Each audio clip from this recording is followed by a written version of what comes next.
Alguma vez você já recebeu a Santa Comunhão e mesmo assim sentiu que algo dentro de você continuava inquieto? Já saiu da missa com o coração vazio, como se tivesse feito tudo certo por fora, mas por dentro uma voz silenciosa dizia: algo está errado. Talvez não seja o corpo que esteja ausente, talvez seja a alma que não estava preparada para acolher aquele que é santo. Quantas vezes nos aproximamos do altar com o coração cheio de culpas não entregues, com feridas não confessadas, com sombras escondidas atrás de um sorriso piedoso? Quantas vezes recebemos Jesus sem realmente abrir a porta da nossa alma? Isso que você vai ouvir hoje não é comum, também não é confortável, mas é urgente. Porque milhões de pessoas em todo o mundo se aproximam da Eucaristia todos os dias e fazem isso com a alma manchada. São corações feridos e ferem ainda mais aquele que vem para curar. São Paulo foi claro em sua carta aos Coríntios: portanto, todo aquele que comer o pão ou beber o cálice do Senhor indignamente será culpado do corpo e do sangue do Senhor. 1 Coríntios 11, 27. Essas palavras não são metáforas, são um alerta espiritual que ecoa por séculos, como um sino que desperta os que dormem na fé.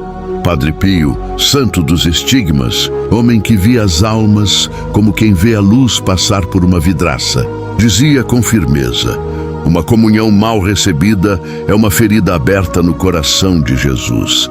Ele via, ele sentia, ele sabia quando uma alma se aproximava do altar com pecado grave escondido, e não calava, não por julgamento, mas por amor. Hoje você vai ouvir algo que pode mudar para sempre a maneira como você vive a comunhão. Vamos falar dos 12 pecados que precisam ser confessados antes de receber Jesus na Eucaristia. E talvez, no meio deste caminho, você descubra que há algo em você que Deus quer libertar hoje. Agora, antes de começarmos, respire fundo e permita que esta verdade não seja apenas ouvida com os ouvidos, mas com o coração. Porque não se trata de medo, se trata de luz. Luz que revela, luz que cura, luz que restaura.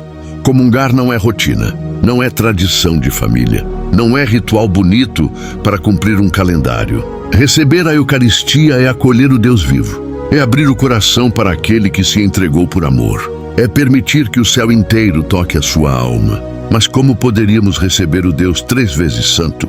Com o coração sujo, como poderíamos abrir a porta ao amor se dentro guardamos orgulho, ressentimentos, impurezas, mentiras? A Igreja é clara. Para comungar é preciso estar em estado de graça. Isso significa sem pecado mortal não confessado.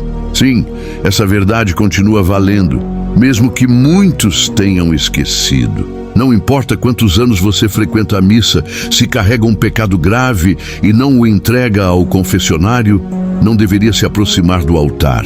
Não porque Deus rejeita você, mas porque Ele ama demais para permitir que você se machuque ainda mais. Muitos hoje ignoram isso. O mundo diz que Deus é amor e que o importante é o arrependimento no coração. Mas Padre Pio dizia com autoridade: não vá ao confessionário como quem conta uma história. Vá como quem quer salvar a alma. Pecado mortal não é acidente. É uma escolha que fere a amizade com Deus. Quando comungamos nesse estado, não recebemos um presente, ignoramos uma ferida aberta. Imagine uma taça de cristal, perfeita por fora, mas suja por dentro. Ela até parece bela quando levantada, mas o vinho que toca os lábios está contaminado. Assim é a alma que recebe Jesus sem antes ser purificada. Hoje, vamos caminhar juntos por essas 12 feridas que precisam ser entregues antes do encontro com o Senhor. Não com medo, mas com coragem. Porque é melhor uma confissão verdadeira do que 100 comunhões vazias. Pecado número 1. Faltar à missa aos domingos sem causa grave. Quantas vezes você já disse a si mesmo: Deus entende? Quantas vezes trocou a Santa Missa por conforto, por preguiça, por distração? A missa não é opcional, é mandamento. Santificarás o dia do Senhor. Não foi invenção da Igreja, foi Deus quem determinou. Cada missa é um calvário renovado. A cada Eucaristia, um Cristo que se entrega de novo por amor. Quando dizemos não por comodidade, estamos dizendo: o teu sacrifício não vale tanto quanto o meu descanso. Padre Pio, mesmo com febre, mesmo sangrando pelos estigmas, jamais deixou de celebrar a Santa Missa. Para ele, era vital como respirar. Ele dizia: o mundo poderia viver sem o sol, mas não sem a Santa Missa. E você? Tem faltado à missa por motivos verdadeiramente graves? Ou por costume, descuido, indiferença? Quando alguém se afasta do altar sem motivo, também se afasta da graça. Pecado número 2. Pecados contra a castidade. Vivemos em tempos em que tudo foi banalizado. Pornografia, relações fora do matrimônio, masturbação, uniões desordenadas, pensamentos impuros alimentados voluntariamente. O mundo aplaude o que o céu chora. A sexualidade foi criada por Deus como algo belo e sagrado, mas quando usada fora do plano divino, fere a alma. Padre Pio dizia: a alma impura é como uma moeda enferrujada, perde seu brilho e seu valor. Não dizia isso para condenar, mas porque via como esses pecados corroem a intimidade com Deus. Eles apagam a luz interior, tornam a oração árida, afastam o coração da graça.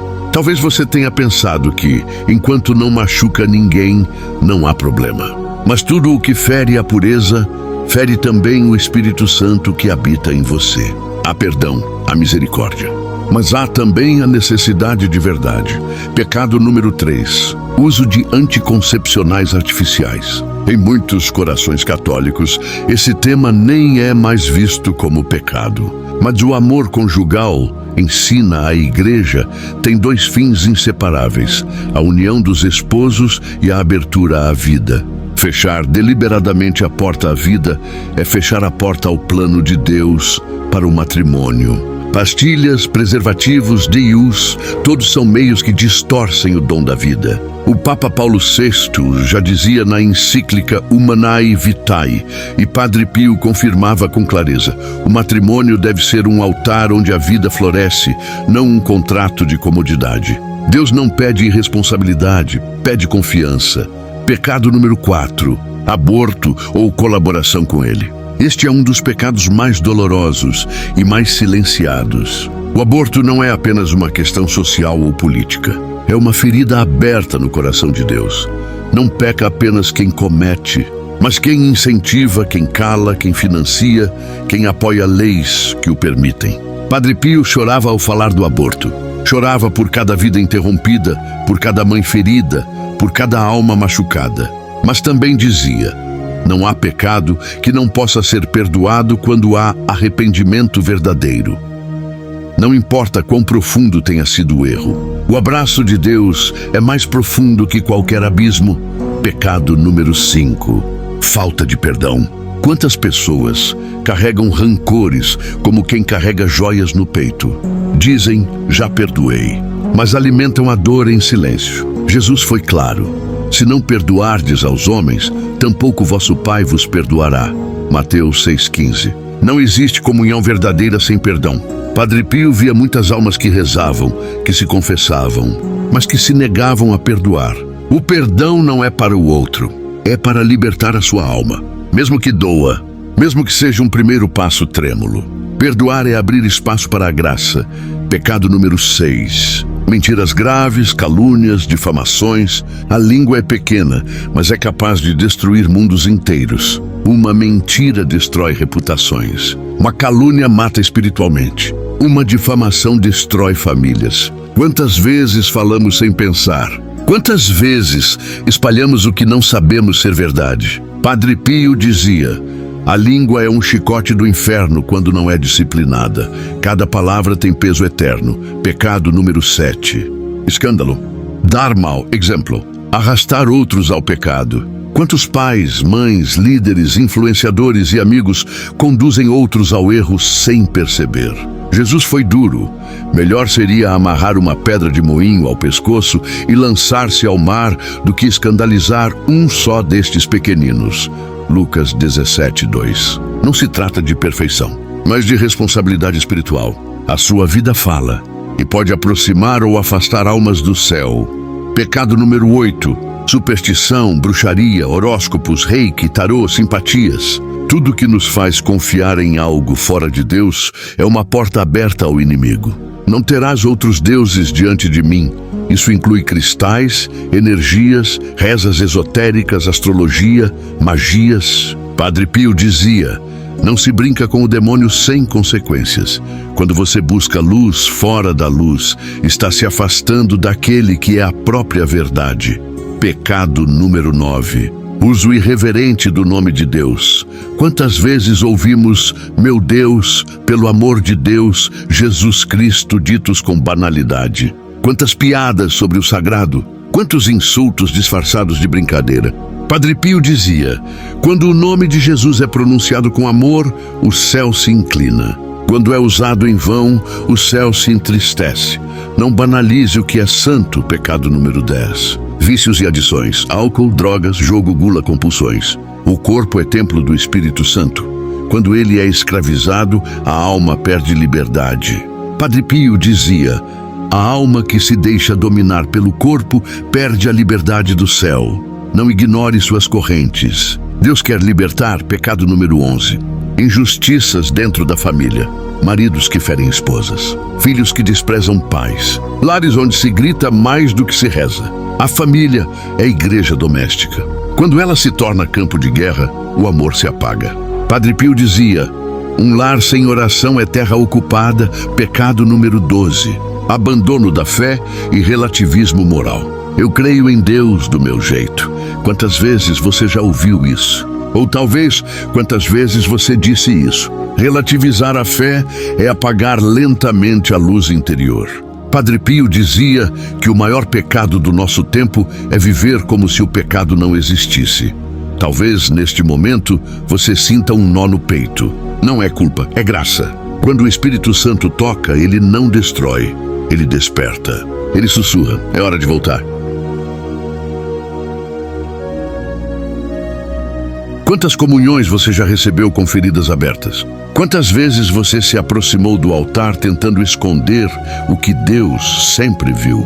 Você não está sozinho. Milhões de pessoas fazem o mesmo, não por maldade, mas por ignorância, por medo, por costume. Mas hoje, Deus te mostra que é hora de mudar. Padre Pio dizia: uma boa confissão vale mais que 1000 orações mal rezadas. Não existe pecado que Deus não possa perdoar.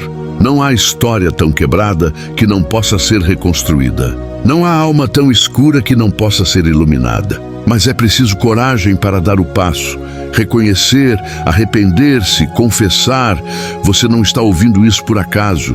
Talvez este seja o sussurro de Deus em meio ao barulho do mundo. Talvez seja a oportunidade de um recomeço real. Antes de dormir, Padre Pio recomendava 3 palavras: obrigado, perdão, confio. Agradecer por tudo. Pedir perdão com sinceridade. Confiar na misericórdia infinita. Essas palavras podem mudar destinos. Hoje, faça delas a sua oração. Diga com o coração: Senhor, limpa a minha alma, purifica-me antes de eu te receber. Escreva nos comentários: Senhor, dá-me um coração puro. Compartilhe este vídeo com alguém que precisa voltar à graça. Não adie mais. O céu está te chamando agora. Padre Pio dizia: reze, tenha fé e não se preocupe. Que o Senhor te abençoe, te fortaleça, te perdoe e te prepare para o encontro mais sagrado, a Santa Comunhão. Amém. Feche os olhos por um instante e imagine que você está diante da igreja ainda fechada, antes do sol nascer. O ar é frio, a cidade quase não respira e há um sussurro que parece vir de dentro do templo, como se a própria pedra tivesse memória do amor de Deus. Você encosta a mão na porta e sente, pelas fissuras da madeira, a história de tantas almas que já passaram por ali. Gente ferida, gente arrependida, gente faminta da Eucaristia. E nessa penumbra sagrada, você percebe que não veio buscar um sentimento, veio encontrar uma pessoa. Não veio atrás de uma ideia bonita. Veio para ser tocado por alguém que tem mãos, coração, feridas e misericórdia. É aqui que começa a verdadeira preparação. No silêncio que coloca a verdade na frente da alma. Você atravessa a nave vazia e escolhe um banco qualquer. Senta, respira, e a consciência começa a falar com uma clareza que você não sabia que tinha. Como se um médico abrisse um exame de luz na sala e mostrasse com carinho as áreas que precisam de cuidado. E você entende. A confissão não é tribunal de humilhação. É sala de cirurgia onde Deus opera sem anestesia de mentira, mas com a ternura de quem conhece cada fibra do seu coração. Toda vez que nos aproximamos do altar sem essa cirurgia, a ferida sangra de novo. Mas quando entregamos, quando nomeamos, quando deixamos cair a máscara, algo misterioso acontece. A ferida começa a cicatrizar por dentro e a alma volta a respirar. Talvez você se pergunte, como começo? Por onde examino minha consciência? Comece simples, como um filho que fala com o pai ao chegar em casa. Pergunte-se, a quem tenho amado mais do que a Deus? Quem governa minhas escolhas, o Evangelho ou minhas vontades? A Eucaristia ocupa o centro dos meus domingos ou eu a encaixo quando sobra tempo? Minha língua levanta ou derruba? Minhas mãos servem ou exigem? Meus olhos guardam pureza ou alimentam sombras? Meu corpo é dom ou objeto? Minha casa é lugar de oração ou ringue de acusações? Minha fé é convicção ou decoração? E quando a resposta doer, não fuja. A dor é um sinal de que ainda há vida. O pior não é sentir a ferida. O pior é não sentir mais nada. Recorde-se de uma verdade que muda tudo. A confissão bem feita não apenas apaga pecados, mas devolve uma coragem que não se compra. Quem se confessa de verdade reaprende a olhar nos olhos, a dizer a palavra que o mundo mais tem medo: pequei. E logo em seguida, a palavra que o céu mais ama ouvir: perdoa-me. É assim que as cadeias caem. É assim que as portas internas se destrancam. Os santos não nasceram prontos. Nasceram pecadores como nós, mas não aceitaram viver com a sujeira escondida. Eles aprenderam a rotina do retorno, a arte do recomeço. Não é força humana. É graça recebida com humildade. Se neste momento você sente o peso da vergonha, lembre-se, a vergonha é um batimento cardíaco da consciência, não uma sentença de morte. Ela diz que há um tesouro ali que você não quer perder. E Deus, que conhece a história de cada ferida sua, não te chama para a humilhação, mas para a dignidade. Ele não quer que você viva de desculpas, quer que você viva de verdade. No confessionário, a dignidade volta a vestir a alma. É como se o pai colocasse o anel do filho de novo, as sandálias nos pés, a túnica limpa nos ombros e dissesse: você tem casa. Volte a sentar-se à mesa. Pense em quantas vezes você se aproximou da comunhão como quem passa numa fonte com pressa, molha a mão e segue correndo. A Eucaristia, porém, não é água de praça. É o rio vivo que quer atravessar você inteiro, da história que você tem medo de contar, às áreas de luz que você esqueceu que tinha. Não tenha medo da intensidade de Deus. Ele não é uma maré que te arrasta e te afoga. É um mar que te sustenta quando você aprende a respirar no ritmo da graça. É por isso que a preparação é tão importante. Ela treina o pulmão da alma. Ela ensina a respirar no fôlego de Deus. Talvez você carregue a ferida de um pecado antigo, desses que voltam à memória como eco. Você já confessou, mas a lembrança ainda dói. Escute, quando Deus perdoa, Ele não reescreve o passado. Ele coloca o passado numa luz nova. A ferida confessada vira cicatriz que não sangra mais. Cicatriz não é vergonha, é mapa de graça. Ela te lembra de onde Deus te tirou e te ensina a misericórdia para com os outros. Quem foi muito perdoado aprende a acolher. Quem provou a mansidão do Cordeiro desaprende a dureza do acusador. E a comunhão se torna então um encontro entre feridas curadas, as do Senhor e as suas. Agora, imagine o sacerdote chegando para ouvir confissões. Não olhe para ele apenas como homem. Veja nele um canal. A graça não nasce dele, mas passa por ele. É Cristo quem absolve por suas mãos. E quando a fórmula da absolvição toca seus ouvidos, não é apenas uma frase bonita. É a palavra criadora que, no princípio, fez a luz surgir do nada.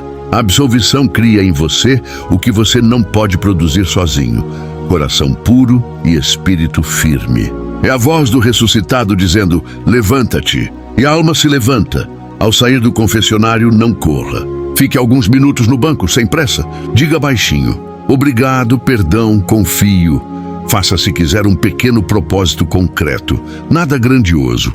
Uma reconciliação, uma oração diária curta, um gesto de caridade escondido. A santidade não começa nos grandes atos, mas na fidelidade silenciosa do cotidiano. A graça ama o pequeno, porque o pequeno cabe em qualquer lugar e pode ser repetido muitas vezes. É assim que uma alma vai sendo retreinada para a comunhão, no detalhe que ninguém vê, mas Deus contempla com alegria.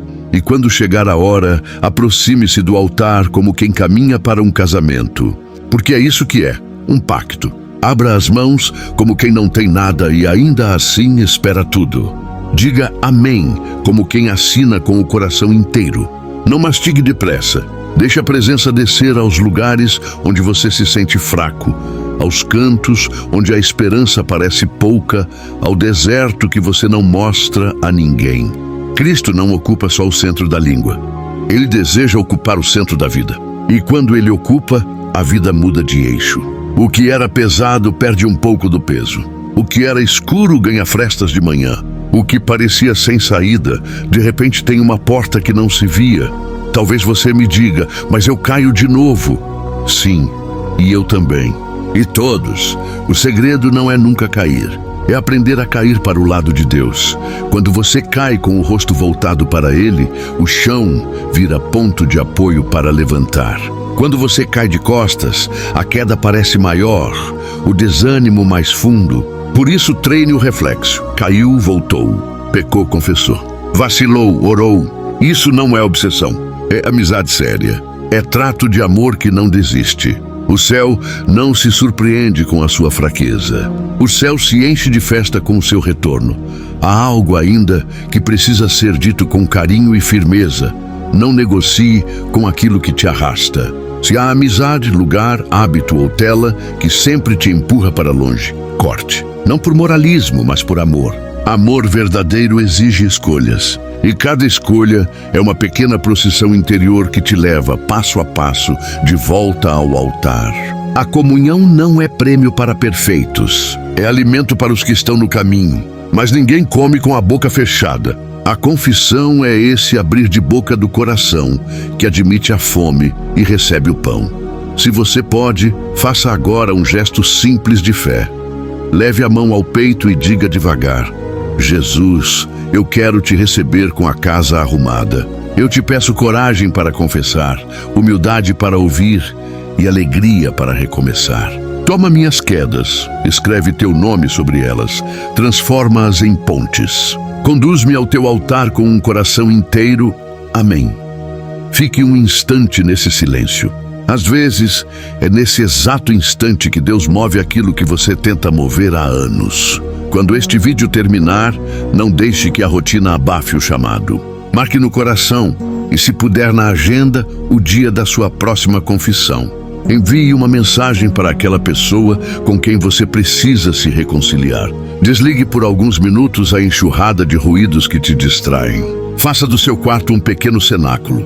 Uma vela simples, uma leitura breve do Evangelho, um Pai Nosso rezado com atenção. São passos pequenos, mas são passos na direção certa. É assim que um coração vai aprendendo a caminhar com Deus, um sim por vez. E por favor, não caminhe sozinho. Deixe um testemunho nos comentários, sem detalhes que exponham a sua intimidade, mas com a coragem de quem encoraja. Eu decidi voltar. Eu marquei minha confissão.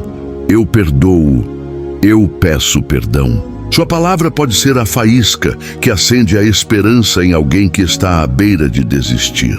Compartilhe com quem você ama, com quem você teme perder, com quem você talvez tenha ferido. Às vezes, o vídeo não é uma tela, é uma ponte. E Deus gosta de cruzar pontes para alcançar quem já não tem forças de voltar sozinho. Padre Pio, pai de tantas almas cansadas, repetiria agora ao seu ouvido, com aquela firmeza afetuosa que só os santos têm: reze, tenha fé e não se preocupe.